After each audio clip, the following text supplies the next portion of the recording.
What's going on, everybody? This is JVB from the Post Game Report and talkingaboutgames.com. Now, this is not an official episode of the Post Game Report podcast. I can make it. I can say it's episode 359 or whatever the hell. But I'm going to do something that I never did before. And maybe I have, and I just don't remember. But I've been podcasting for 10 years. A lot of you listeners know that already. So I'm not going to bring up my history, but maybe this is going to reach some listeners, some individuals that I'm going to talk about. And I'm not going to talk about them in a bad or malicious way. I'm going to spread some knowledge, 10 years worth of podcasting experience as a host. I'm an expert in this, regardless of what people may think. Doing this for 10 years, podcasting about video games for 10 years and not quitting. Believe me, I've taken my breaks, but I have a lot of knowledge when it comes to this. So the first podcast I want to talk about is called the Weapon Wheel Podcast. Now, they call themselves a podcast. They do have an audio stream as well. Now, I know I've gone on record on my Twitter, which is at Jose V Beta, and I stated that if you look at the meaning of podcast, it specifically tells you that it's a piece of audio that is uploaded and can be listened to via subscription. That is the old-fashioned definition of a podcast. And to me, it's the only definition of a podcast because I've been there from the very early years of podcasting when it wasn't cool, when it wasn't, especially talking about video games in my early 30s. I mean, I was looked upon like a total dork. But when I began podcasting, it was obviously a decade ago, so much difficult to do. Now it's easy. So many people are doing it. So many big corporations, famous people are podcasting. There's movies about podcasts. So it is a common name. It is a common medium now. It makes people money too. Doesn't make me money, but it makes people money. You look at Stone Cold Steve Austin, you look at Kevin Smith, those guys get paid. So, as someone who was there in its infancy, I'm very proud of how far podcasting has come. And I'm very proud to be one of the founding fathers, I guess, of the video game podcast community.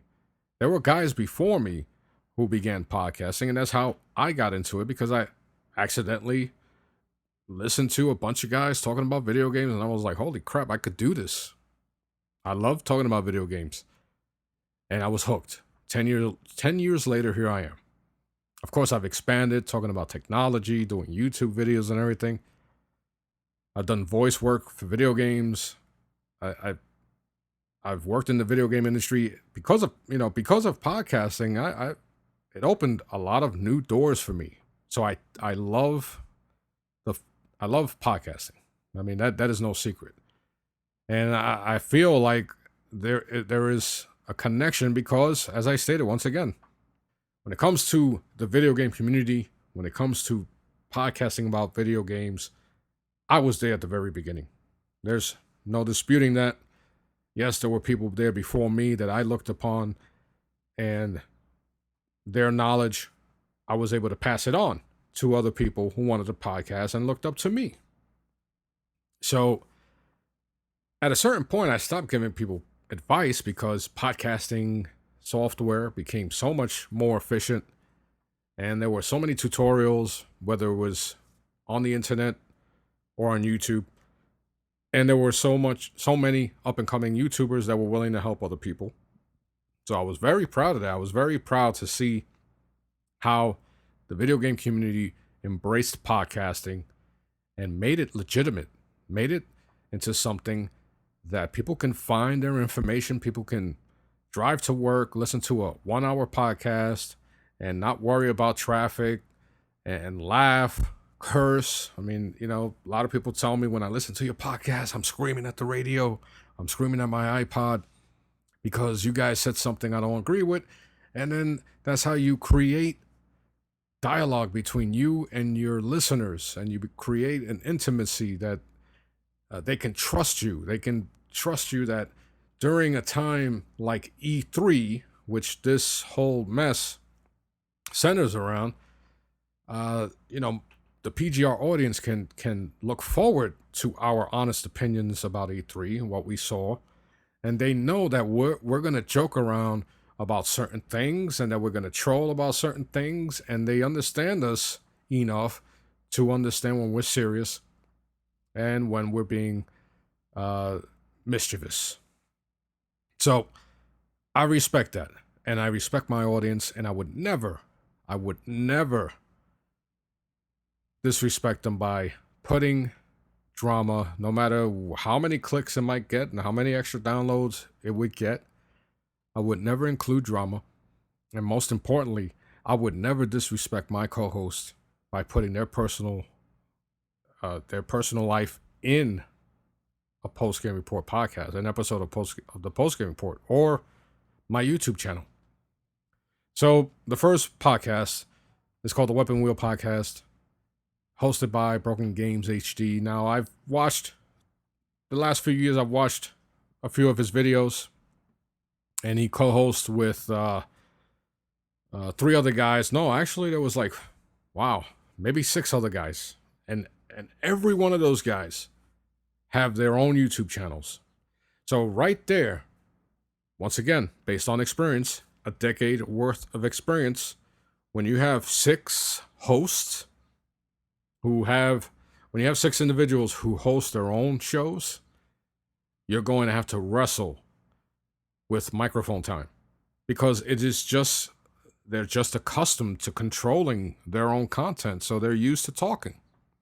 So that is number one. That is something you have to fight when you are a host and you have that many co-hosts or people on your show who can control their own content, who have their own podcasts and YouTube video channels.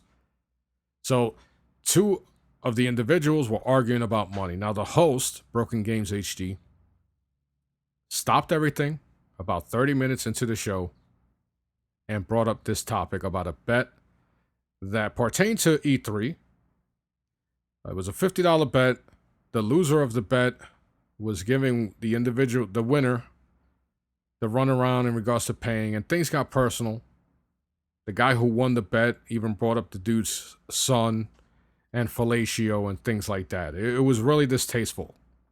I don't give a shit what anybody says. I don't give a shit what excuse he was saying. I'm from New York. You don't say that shit. You don't bring up kids in an argument. They have nothing to do with it. I don't give a shit what, the guy was trying to defend it. I don't give a shit. Anyway, as you can tell, I take that very personal. So that was number one. So there lies the problem. If you, as a host, let's say Post Game Report, right? Let's say 2 of my co-hosts had an issue with a bet, and they were going at it away from the podcast, behind the scenes, and things got really personal, so personal that, bringing kids, and let me bring this up too. This was all done on social media so people could see this. So there was a hostile situation before the podcast already began, and me as an experienced host, someone who is a pro at this, will never bring up that issue. And as a matter of fact, I would even tell one of them to sit this episode out until the situation gets solved. Until there's a solution, maybe there should not be an episode with those 2 individuals in it. And I would not bring up the situation of money. I would not bring up that hostile situation in the middle of my video game podcast. Now, E3 is Christmas. It's the Christmas before Christmas for the gaming community. You hear all types of major announcements. You see the return of, you might see the return of your favorite franchise. And then throw in the fact that Broken Games HD was at E3. So he had first-hand experience on a lot of the most anticipated titles. So, of course, his subscribers, his listeners, are going to want to hear what he experienced. They're going to want to know. Nobody wanted to know that, this dude owed this guy $50 and then hear them going crazy. So anyway, they're arguing. And then there was this third guy who is a known troublemaker, okay? You can even hear it in his voice. He's the type of guy that probably studies people and says, all right, the next time this dude gets out of control, I'm hitting him with this. So anyway, it's just me analyzing him. I don't know the guy, nothing personal against any of these guys. But this third individual has nothing to do with the bet, butts in. The guy who lost the bet tells the guy basically, screw you, you're nothing, you have nothing to do with this conversation. So the guy, the third individual, goes in and talks about the dude's personal life. Now some real serious personal issues. And he brought it up on the podcast. This is going live. This is live streaming for an audience to listen to. Now, when that happened, I had a whole bunch of posts on my social feeds about this situation currently going on. Now, I was out. I was with my family having fun. The next day, I saw somebody posting their own opinions on what just happened. So I was like, all right, let me check it out. So somebody linked me to the exact time it happened. And instantly I was like, you know what? It's distasteful, number one, that these guys are arguing over $50 on a podcast, on a video game podcast, on a big video game podcast about E3. Because the host, Broken Games HD, went and spent money on new gear and everything like that. And the reason why I know that is because somebody linked it retweeted him on my social feeds. So the dude was serious. When you go to E3, you got to be serious. You got to be ready to work. E3 is no joke. It is all business at E3. So if you're willing to go there and put in the time, you got an edge over all the other websites, including talkingaboutgames.com, who don't go. You have firsthand experience. So people are going to want to know what you did, what you experienced. So I blame Broken Games HD for this whole situation taking place. Now, maybe some people might not agree. Maybe Broken Games somehow listens to this podcast. I don't know him. I don't have nothing against him. So maybe he listens to this and disagrees. But here's the thing. You are in control of that podcast. That podcast is under your YouTube channel. You are the creator. You are the host. You took control of the realm. Control of the realm. I'm here stuttering like a fool. It is your responsibility. You brought that situation up, and I don't care if maybe they were pushing you to bring it up. You are the host. It is your job to say no. Maybe we'll bring it up at the end. Or you basically tell them, no, it has no place in this video game podcast, especially about E3, especially about my hands on time. It has no place for this. That's what you should have done. Now, because it's live, it's streaming live, things like this happen, and you did the right thing by muting them at one point. So that was a good thing, right? But then it went on. It kept going. And what's worse is that it was archived for everybody to listen to. So if they weren't there to listen to it initially, like I was, I could listen to it at a later date. And then the individual who had nothing to do with the bet put the audio on his channel. So the damage is done. The dude who lost the bet, his personal life is out there to be mocked, to be made fun of. And then you went on the show and said, oh, we're getting a lot more viewers because they want to see, they might have heard about this drama. That's all they care about. Our video game community is in shambles because of it. And I'm just paraphrasing you, but that's what you were insinuating. But it's your fault. You put that there. So you can't blame the video game community or whoever the hell they were. Maybe they're not even your subscribers. You can't blame these people for hopping on and wanting to listen to what happened. Because, as we all know, controversy, drama, that seems to sell more than anything else, more than pure individual talent. But the reason why I'm wasting my time giving you advice and letting you know that all that falls on your shoulders is because I think you're talented enough that you can learn from this, and you need to put your foot down and let those individuals know that the next episode, this issue is not going to be brought up, and to keep it on point. Because if you went out and spent all this money on the camera, on audio equipment, you're going to E3, you're spending money on freaking plane tickets, you want to make your brand, you want to increase the notoriety of your brand, and you want to make it respectful, you're not going to do it with this type of content. And it overshadowed everything that you did for E3. I stopped listening after that was done, because I was like, you know what? That was fucked up. That was really fucked up. And for all I know, the rest of your content could have been incredible. I'm not saying it wasn't. But the fact that a lot of people are still talking about that situation, it tells me that it overshadowed a valiant effort on your part. Now, you tried, but you should have tried harder and deleted that. Some way, somehow, either you delete it from your archives and never have it there. There's nothing you could have done about the live stream. But his personal life is still out there. He's still going to be mocked. The situation is still going to be talked about. So, just giving you advice, man. A decade worth of advice. You're the ship. You're the captain of the ship. Everything falls on your shoulders. Next time, be smarter, man. Be smarter. Now, there's another podcast. I have no idea what the name is. It's hosted by some dude named Mr. 100. Never met him. Once again, nothing personal against him. But one of his boys went and made a distasteful joke during the Sony E3 press conference, insinuating that the dude from Orlando who murdered over 50 people should have been at the Sony press event to do the same thing to the people at the press event. And he kept mentioning, oh, the dude from Orlando, until finally one of the other co-hosts heard him, and then that individual started laughing and saying, oh, you messed up. That's not right. But he's cracking up, But the host never said anything. So once again, Mr. 100, if you're listening to this, somehow you're listening to this.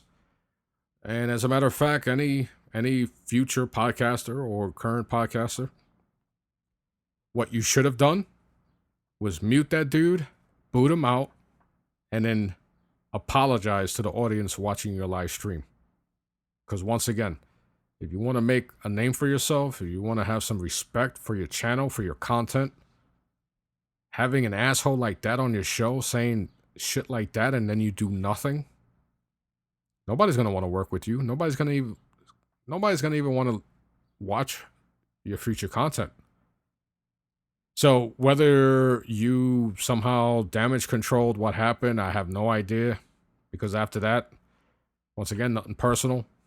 Dude, Cyclonus is an asshole for saying that, trying to make a joke. Just because he prefers Xbox, he says this about Sony's press conference. I mean, it was distasteful, especially since it's one of the worst or the worst mass shooting in American history. I mean, dude, right there, I don't give a shit if you were trying to listen to what was going on. Right there, you should have been like, what? Yo, boot him out and then, do the right thing and tell your audience, hey, I apologize. You guys are sitting here with us, taking time out of your day to experience this E3 with us, watch my videos, and I'm going to disrespect you by allowing this asshole to make a joke about a tragedy like in Orlando? Come on. And believe me, on my regular podcast, the Post-Game Report, there have been arguments that never made it onto the show because I respect my co-host. I respect my audience. None of that belongs in a video game podcast. Now, if it was a podcast dedicated to being an asshole, then yes, Cyclonus would have fit right in. But we're talking about two podcasts that were dedicated and titled around E3, around an event that video gamers, most likely their audience, was freaking salivating to listen to these opinions. Particularly, as I say, the Broken Games HD, because he was at E3. So, people are going to get entertained by the argument, obviously, because there are people like out there that just love that negativity, but it overshadowed everything positive that was additionally added to that podcast, either Broken Games or Mr. 100. But I'm done with ranting because, as I said, I could be wasting my time. None of these guys might not even hear this, or they might just be like, whatever, I'm getting clicks, yada, yada, yada. Leave me alone. I'll do what I want. You do what you want. Who knows? Hopefully they'll appreciate the fact that I'm trying to give them advice.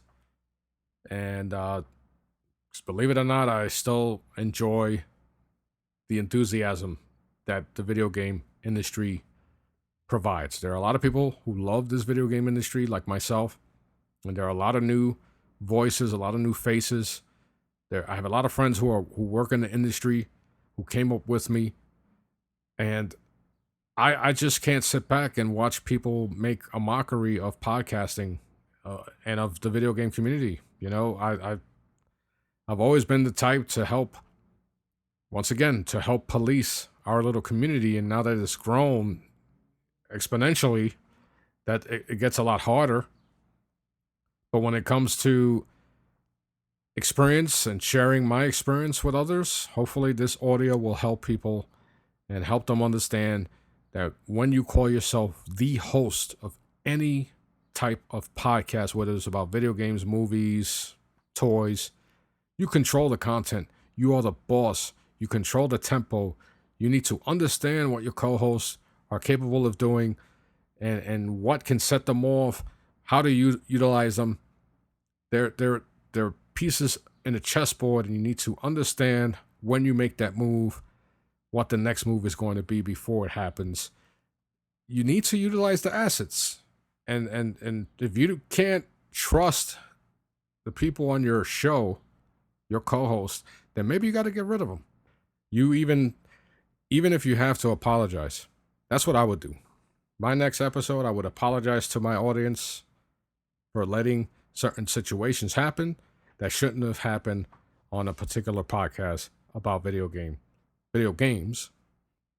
And I would guarantee that would not happen again. And watch how many viewers you lose, because people love controversy. So that's that. That's my advice from an old fogey, an old-time podcaster who believes in the old, original ways of podcasting. As with everything, podcasting is going to evolve into different things. Maybe live stream podcast becomes the norm, but the dangers of streaming live and having something happen that is beyond your control, it's there. And these two particular hosts witnessed that firsthand. So anyway, stay tuned for a full episode of the Post Game Report, which should happen in the next few days. I should have the entire crew ready to talk about video games, and I guarantee there'll be no stupid drama. And as always, you can find our next Post Game Report, our next episode, on iTunes. While you're there, leave us a review, and at talkingaboutgames.com. So until next time, I'm JVB. Talk to you soon.